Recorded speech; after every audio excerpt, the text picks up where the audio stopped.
How to get original Snapchat notification sound.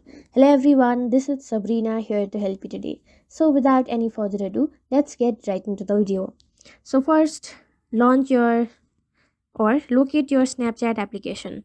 After that, tap and hold the application and then go to app info. Now go to notifications. After that, go to notification categories, or if you have manage notifications option, go over there. Now go to snaps and chats. Now you will see an option of sound. Go over there and then select default notification sound if you have selected to any other notification sound. You can do the same for all notifications and as well as miscellaneous.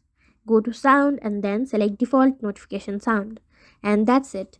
Thank you for watching this video. Make sure to like, share and subscribe to our YouTube channel. If you got any questions, comment them down and I'll catch you in the next one.